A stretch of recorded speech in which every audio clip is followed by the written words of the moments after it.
को दिखाते हैं प्रियंका गांधी कार्यक्रम में मौजूद हैं, लाइव तस्वीरें संबोधित कर रही हैं।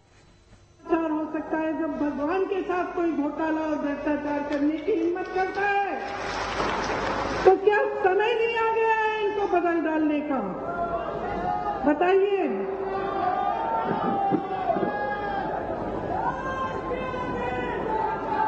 देखिए,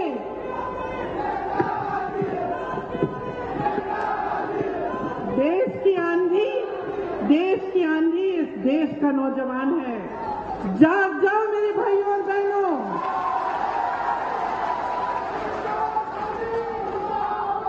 आपको बचाने के लिए कोई आंधी नहीं आ रही है, आप खुद को बचाइए। ये जो आपके साथ हो रहा है ये गलत है। जो रोज रोज आप जी रहे हैं, आप संघर्ष कर रहे हैं, ये गलत है। मेरे नौजवान भाइयों, आप फीस देते हैं ट्यूशन की? देते हैं कि नहीं? जब आपको भर्ती की परीक्षा भरनी पड़ती है, आप संघर्ष करते हैं कि नहीं? माता पिता आपके लिए खेती करते हैं, नौकरी करते हैं, संघर्ष करके आपके लिए पैसे इकट्ठे करते कि आपकी फीस भरेंगे कि नहीं? तो क्यों इनको आपने इतनी हिम्मत दे दी है कि जब आप परीक्षा देने जाते हैं तो बार बार उनकी भर्ती की परीक्षाओं में ये घोटाला करते हैं? मैंने उत्तर प्रदेश में देखा है, मैंने उत्तर प्रदेश में ऐसे नौजवान देखे हैं जिनके 10 साल गुजर गए हैं, एक परीक्षा दी, मार्क्स नहीं निकले। तो प्रियंका गांधी को आप सुन रहे हैं, जहां पर वो निशाना साधती हुई नजर आ रही हैं, तंज कसती दिखाई दे रही हैं। एमपी के रण में प्रियंका गांधी एक बार फिर से उतर गई हैं। कमलनाथ समेत कई नेता मौजूद हैं। ये उस वक्त की तस्वीरें, मंच की तस्वीरें आप देख रहे हैं जब उनका स्वागत किया गया। तो देखिए, आज प्रियंका गांधी पहुंची हैं कार्यक्रम। फिलहाल लाइव तस्वीरें आप देख रहे हैं। देखिए किस तरीके से पारंपरिक संस्कृति के साथ अंदाज में उनका स्वागत सत्कार किया गया। कमलनाथ भी मंच पर मौजूद नजर आ रहे हैं।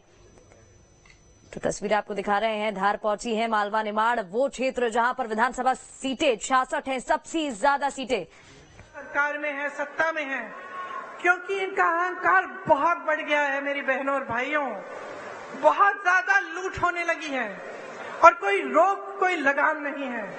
आप सोचिए, जब आप ही की संपत्ति, इस देश की संपत्ति, जो सबसे बड़े बड़े पीएसयू हैं, वही अपने दोस्तों को बेच डाले।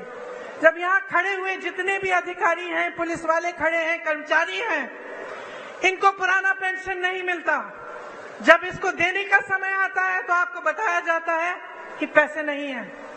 तो अगर पैसे नहीं है तो अडानी जी के हजारों करोड़ लोन माफ कैसे हो रहे हैं? अगर किसान के कर्ज माफ नहीं हो सकते तो ये बड़े बड़े उद्योगपतियों के कर्ज माफ कैसे हो रहे हैं?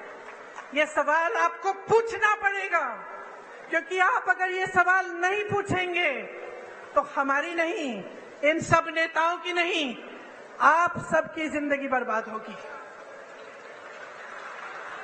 आपका भविष्य बर्बाद होगा। आपके आने वाले दिन अच्छे नहीं, बुरे होंगे, और ये बात आपको गहराई में समझनी पड़ेगी। आज ऐसी परिस्थिति बन गई है कि कुछ लोगों ने नेताओं को भगवान बना दिया है। नेता भगवान नहीं है।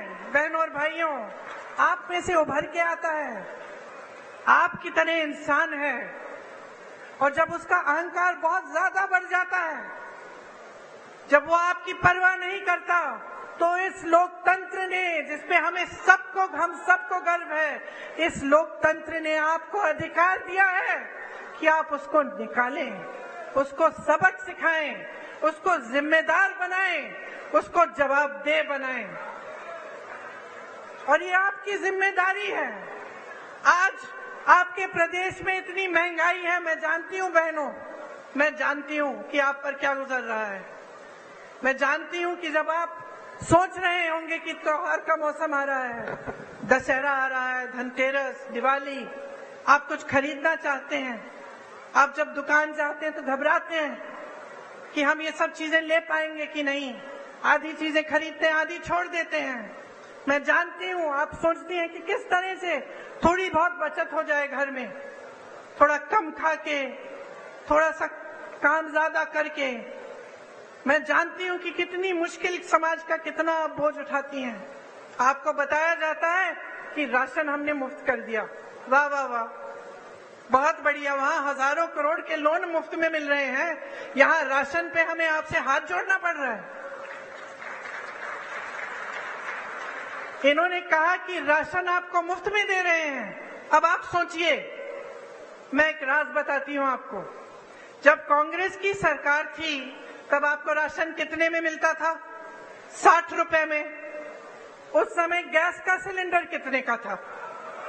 425 रुपए।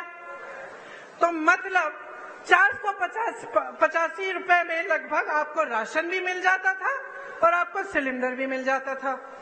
अब ये कहते हैं इन्होंने राशन मुफ्त कर लिया, जैसे बहुत बड़ा एहसान कर लिया आप पे। और अभी तक, कल तक, चुनाव के आने तक सिलेंडर कितने का मिल रहा था आपको? 1125 रुपए। तो जो आपको पहले सिलेंडर और राशन 485 रुपए में मिल रहा था, आज आपको राशन मुफ्त लेकिन सिलेंडर 1125 रुपए।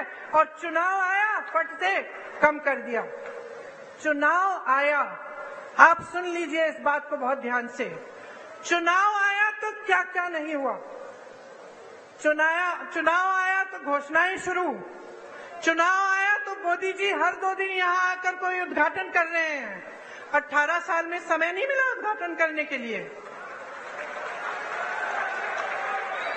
ये पुल, ये सड़कें, ये सब विकास की बातें ये पहले नहीं हो सकती थी?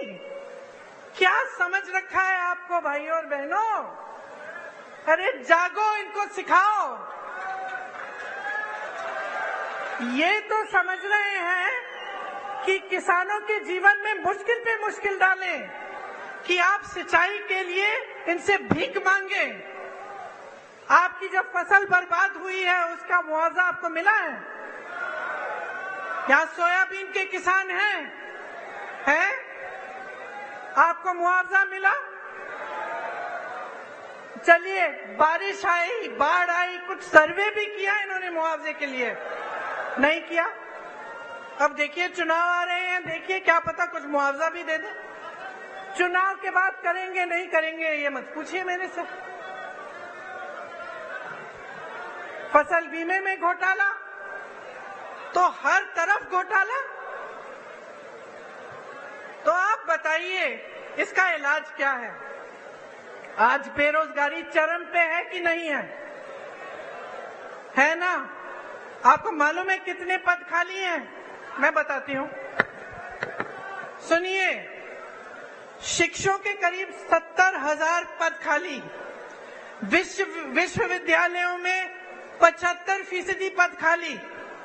सामुदायिक स्वास्थ्य केंद्रों में डॉक्टरों के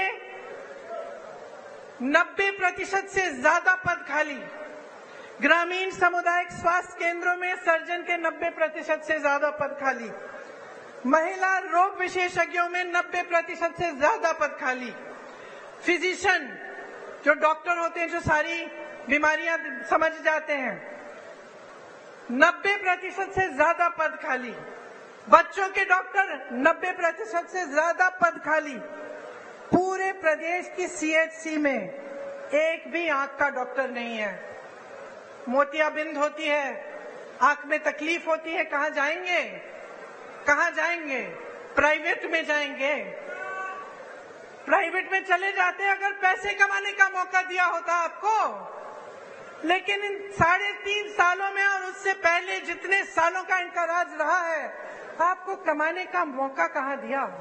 जहां जहां से रोजगार बनना था, चाहे बड़े बड़े पीएसयू इन्होंने बेच दिए। छोटे छोटे उद्योग पे जीएसटी थोप कर, नोटबंदी करके उन्होंने ठप करा दिए। मुश्किल में है जितने भी मेरे दुकानदार भाई यहाँ बैठे हैं या छोटे छोटे उद्योगपति हैं, वो बताएंगे आपको कितनी कमाई हुई है। जीएसटी भरते भरते भरते भरते उनको समझ में ही नहीं आ रहा है किस चीज की क्या जीएसटी है। उनको खत्म कर दिया। खेती किसानी में रोजगार पैदा होता था, मनरेगा होता था आपके गांव में, वहां पे रोजगार बंद, तो रोजगार देंगे कहां से आपको? आपको कमाने का मौका नहीं दे रहे हैं, लेकिन आप पे महंगाई इतनी थोप रहे हैं कि आपका जीना मुश्किल हो गया है। पर ये सब बातें मैं आपको यहाँ इस मंच पे खड़े होकर समझा रही हूँ। आप सबको तो पहले ही मालूम है, जी आप रहे हैं, संघर्ष आप कर रहे हैं अपने बच्चों को स्कूल भेजने के लिए, उनकी किताबों को खरीदने के लिए, उनकी फीस भरने के लिए, उनकी भर्ती की परीक्षाओं के लिए, उनकी नौकरियों को, इंटरव्यूज के लिए। ये सब काम आपके ही समर्थन से आपके बच्चे कर रहे हैं, लेकिन करने के बावजूद कुछ नहीं मिल रहा है। इसीलिए मैं आपसे कहना चाहती हूं कि आप इंदौर संभाग के हैं, आप जानते हैं कि पिछले 18 सालों में यहाँ कोई नई यूनिवर्सिटी नहीं बनी है कि नहीं बनी? कोई नया अस्पताल बना, कोई मेडिकल कॉलेज खुला? तो क्या कर रहे हैं ये? मोदी जी यहाँ आते हैं, आजकल तो शिवराज जी का नाम लेने से भी शर्म कर रहे हैं, उनका नाम ही नहीं लेते, कहते मुझे वोट दो। तो वो तो आपके सीएम बनने वाले नहीं है।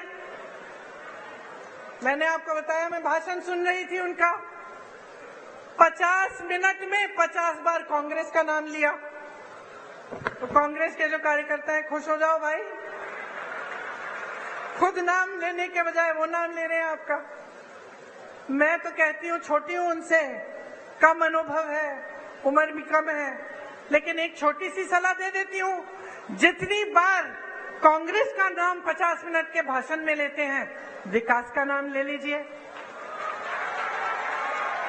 ये बता दीजिए कि 18 सालों में आपने इंदौर के लिए क्या किया, आपने मध्य प्रदेश की जनता के लिए क्या किया, कितने रोजगार बनाए, कितने घोटालेबाजों को पकड़ा, कितनों के पीछे ईडी डाल दी, कितने जेल में हैं, किसानों के लिए कितनी राहत दी, कितनी बिजली फ्री दी।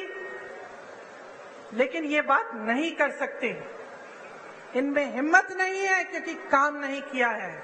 इसीलिए मैं बार बार भरोसे की बात करती हूँ, मैं बार बार कहती हूँ, देखिए बहने, एक नया बिल लाए संसद में, महिला आरक्षण बिल, खूब वाह हुई पूरे देश भर में, जितने भी विपक्षी दल हैं हमने भी समर्थन किया कि चलो ये बहुत अच्छा कदम है।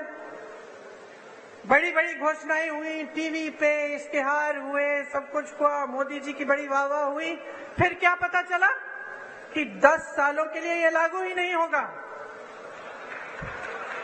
इससे पहले जाति जनगणना करनी पड़ेगी, उससे पहले परसिमन करना पड़ेगा, 10 साल लगेंगे। तो फिर इस घोषणा का मतलब क्या है? इन चुनाव के लिए फिर से मतलब क्या है? आप महिलाओं को मजाक समझ रहे हैं? आप समझ रहे हैं कि महिलाओं को आप कुछ भी कह दें और हम अंधे होकर आपको वोट देंगे? हमारा अधिकार है ये हमारा अधिकार है कि हमें आरक्षण मिले, हमारा अधिकार है। ये कोई एहसान नहीं कर रहा है हम पे। और जिस तरह इस देश के एक एक वासी का अधिकार है, इस संविधान में है कि हर चीज के लिए समान अधिकार होना चाहिए, तो फिर जाति जनगणना क्यों नहीं हो रही है? जब इसकी बात उठती है तो ये चुप क्यों हो जाते हैं? आपने देखा बिहार में सर्वे हुआ, सेंसस हुआ, क्या पता चला कि ओबीसी, दलित और जनजाति संख्या कितनी है इनकी? 84% प्रदेश में। तो बताइए, बड़े बड़े पदों में जहां सबसे ज्यादा लाभ होता है, क्या जहां सबसे ज्यादा सत्ता होती है, उन पदों में क्या 84% इन जातियों के लोग हैं कि नहीं? बताइए, होने चाहिए कि नहीं? तो जब ये बात उठती है तो ये चुप क्यों हो जाते हैं? आप सब आदिवासी समाज के हैं, यहां से आपको पलायन करना पड़ता है, सच बात है कि नहीं? दिल्ली में बहुत सारे लोगों से मैं मिलती हूँ जो यहाँ से गए हुए हैं वहां पलायन करके, क्यों? रोजगार ढूंढने के लिए। आपके क्षेत्र में जैसे मैंने पहले कहा मनरेगा होता था, कुछ रोजगार मिल जाता था, वो भी बंद हो गया है। यहाँ की आदिवासी महिलाओं पर सबसे ज्यादा अत्याचार है। आपने सारे वायरल वीडियो देखे होंगे, क्या क्या नहीं कर रहे हैं। देश में सबसे ज्यादा बच्चियां एमपी में गायब हैं। सबसे ज्यादा महिलाएं यहां से गायब होती हैं। यहां रोज 17 बलात्कार होती हैं। बहनों सुनो, क्योंकि आपको पूछना पड़ेगा कि आपकी सुरक्षा के लिए ये सरकार क्या कर रही है। ये बड़ी बड़ी बातें, बड़ी बड़ी घोषणाएं चुनाव से पहले कि आपको पैसे मिलेंगे, आपकी सुरक्षा होगी, आपको आरक्षण मिलेगा, बहुत बड़ी बातें हैं। 18 साल से सरकार में रही हैं, आपकी बच्चियां आज भी सुरक्षित नहीं हैं। ये सवाल पूछो। आपको याद है वो कहानी यही की कृष्ण भगवान ने जब रुक्मिणी जी के साथ लीला रचाई तो रुक्मिणी जी ने क्या कहा? कहा कि घोड़ों का, रथ के घोड़ों की लगाम आप मुझे दे दीजिए, मैं चलाऊंगी ताकि किसी को गलत फहमी न हो। अब मेरी बहनें मुस्कुरा रही हो, लगाम अपने हाथों में लो, अपने भविष्य का रथ रुक्मिणी जी की तरह चलाओ। आगे देखो, अर्जुन की आंख और अर्जुन के निशाने के तरह विकास, अपने बच्चों का भविष्य, अपने अधिकार, इस देश को आगे बढ़ाने का काम अपनी नजर से मत हटाओ। ये तुम्हारी जिम्मेदारी है मेरी बहनों। तुम अगली पीढ़ी का परवरिश करती हो, तुम समाज को बनाती हो। अगर तुम समाज को मजबूत नहीं रखोगी तो ये समाज नहीं रहेगा। जो आपकी परंपराएं हैं, मेरी दादी इंदिरा गांधी कहती थी कि जो आदिवासी संस्कृति है, जो आदिवासी परंपराएं हैं, इन्हें मजबूत रखना बहुत जरूरी है। कभी इन्हें बदलने की कोशिश नहीं की उन्होंने। जल जंगल जमीन का अधिकार आपको दिया, पट्टे आपको दिए ताकि आप मजबूत बने। और मेरी बहनें, आज इस देश का एक एक नेता समझ गया है कि अगर महिलाओं का वोट उसे नहीं मिले तो वो सत्ता में नहीं आ सकता। तो धार से प्रियंका